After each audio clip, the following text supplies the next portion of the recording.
नमस्कार, मैं हूं शिवांगी और आप देख रहे हैं A1 न्यूज बिहार। आज है 4 मार्च। चलिए फटाफट जानते हैं बिहार के हर जिलों की बड़ी खबरों को।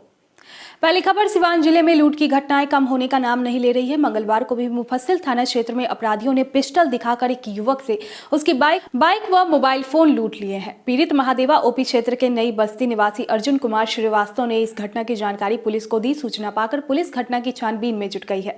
अर्जुन ने पुलिस को बताया कि गोपालगंज जिले में आदित्य बिरला सन लाइफ इंश्योरेंस कंपनी में कार्यरत है। सोमवार को जब वो कार्यालय से अपने घर वापस लौट रहा था, इस दौरान देर शाम करीब 8 बजे थाना क्षेत्र के अमरौली सरसर बीएड कॉलेज के समीप अपराधियों ने पिस्टल दिखा उसे रोक दिया, जिसके बाद उसका मोबाइल फोन व बाइक दोनों लेकर चलते बने।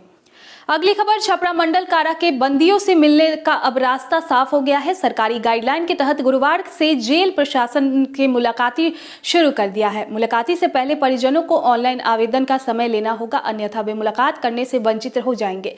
जेल आईजी के निर्देश के आलोक में बंदी व मुलाकाती को सरकारी गाइडलाइन का पालन कराना होगा। दोनों को थर्मल स्क्रीनिंग होगी, मास्क का उपयोग करना पड़ेगा। मुलाकाती खिड़की के पास सैनिटाइजर की व्यवस्था की गई है। कोविड संक्रमण रोकने के लिए जारी किए गए एसओपी का अनुपालन सुनिश्चित करने का जेल प्रशासन को निर्देश दिया गया है।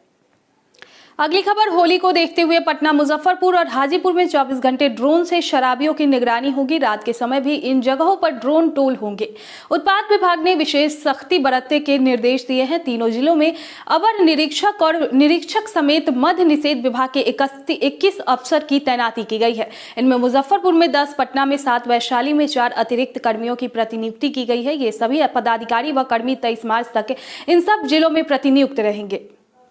अगली खबर, जेईई मेन 2022 का इंफॉर्मेशन बुलेटिन जारी कर दिया गया है। नेशनल टेस्टिंग एजेंसी ने कहा है कि इस बार जेईई मेन परीक्षा अपनी पसंद के परीक्षा केंद्र पर नहीं चुन सकते हैं। एनटीए ने कहा है कि आवेदन पत्र दिए गए हैं, पते के आधार पर ही परीक्षा केंद्र आवंटित किए जाएंगे। पिछले 2 सालों से कोरोना के कारण एनटीए ने छात्रों को परीक्षा केंद्र चुनने का विकल्प दिया था। आवेदन के दौरान आधार की जानकारी भी मांगी जा रही है। वहीं परीक्षा केंद्रों पर एडमिट कार्ड वाली फोटो की रियल टाइम क्रॉस चेकिंग होगी। इस बार जेईई बीआर्क परीक्षा हाइब्रिड मोड में आयोजित की जाएगी। बैचलर ऑफ आर्किटेक्चर पेपर में सीबीटी के अलावा पेन पेपर मोड भी परीक्षा देनी होगी। इसमें गणित, एप्टीट्यूड परीक्षण आदि के कुल 82 प्रश्न पूछे जाएंगे। साथ ही A4 आकार के ड्राइंग शीट पर पेन और पेपर मोड में भी कुछ सवाल हल करने होंगे। वहीं बैचलर ऑफ प्लानिंग की परीक्षा सीबीटी आधारित होगी। अगली खबर, बिहार बोर्ड ने इंटरमीडिएट परीक्षा 2022 की आंसर की जारी कर दी है। परीक्षा बोर्ड की आधिकारिक वेबसाइट biharboardonline.bihar.government.in पर जाकर इसे चेक कर सकते हैं। आंसर की प्रश्न पत्र से पूछे गए 50% ऑब्जेक्टिव प्रश्नों की जारी की गई है। प्रश्नों के उत्तर को लेकर 6 मार्च तक शाम 5 बजे तक ऑनलाइन मोड से आपत्ति भी दर्ज करवाई जा सकती है। बोर्ड ने कहा कि 6 मार्च के बाद किसी भी माध्यम से प्राप्त कोई भी आपत्ति पर विचार नहीं किया जाएगा। बिहार बोर्ड इंटरमीडिएट की वार्षिक परीक्षा 1 से 14 फरवरी तक आयोजित हुई थी। इसमें 13 लाख से अधिक परीक्षार्थी पंजीकृत थे। बिहार बोर्ड इंटर का मूल्यांकन कार्य 26 फरवरी से शुरू हो चुका है। बोर्ड के मुताबिक इसे 8 मार्च तक पूरा कर लिया जाएगा। अगली खबर, पटना में नया टर्मिनल वर्ष 2023 तक बनकर तैयार हो जाएगा। इसके बारे में काम बहुत तेजी से हो रहा है। नया टर्मिनल बनने के बाद पटना में शॉर्ट डिस्टेंस की अंतर्राष्ट्रीय उड़ानें संचालित की जा सकेगी। टर्मिनल तैयार होने के बाद पटना से नेपाल और भूटान तक की विमान सेवा शुरू हो जाएगी। ये बातें बुधवार को जयप्रकाश नारायण अंतर्राष्ट्रीय एयरपोर्ट के निदेशक BCH नेगी ने Bihar chamber of commerce and industries से जुड़े व्यवसायियों के साथ बैठक में कही। उन्होंने कहा कि पटना एयरपोर्ट का रनवे छोटा होने के कारण यहां से 3 घंटे से ज्यादा दूरी की अंतर्राष्ट्रीय फ्लाइट शुरू नहीं हो सकती है। एयरपोर्ट निदेशक ने कहा कि एयरपोर्ट के अंदर यात्री सुविधाओं के विस्तार के लिए जगह की कमी है, इसके कारण सुविधा नहीं दे पा रहे हैं। अगली खबर, बिहार में वृद्धा पेंशन, निःशक्त पेंशन, विधवा पेंशन का लाभ लेने वाले लोगों के लिए बेहद जरूरी सूचना है।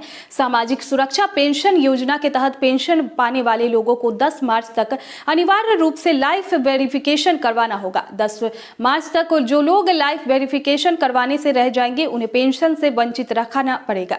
इसकी अंतिम डेट 28 फरवरी थी, लेकिन केवल पटना जिले में ही करीब 1.4 लाख पेंशनधारियों ने लाइफ वेरिफिकेशन नहीं करवाया है। इसीलिए सरकार ने 10 मार्च तक इसे एक मौका और दिया है। जो लोग 10 मार्च तक लाइफ वेरिफिकेशन नहीं करवाते उनके फरवरी माह की मार्च में मिलने वाली पेंशन रोक दी जाएगी। बहरहाल देखते रहिए A1 न्यूज। अगर अभी तक आपने हमारे चैनल को सब्सक्राइब नहीं किया है तो कृपया लाइक और सब्सक्राइब करें। आगे अब आपके शहर सिवान में भी विकास डिजिटल कमल जयमाला सेट। किसी भी शादी विवाह के शुभ अवसर पर बुक करने के लिए संपर्क करें विकास बाबू को। Mobile number 7462862592।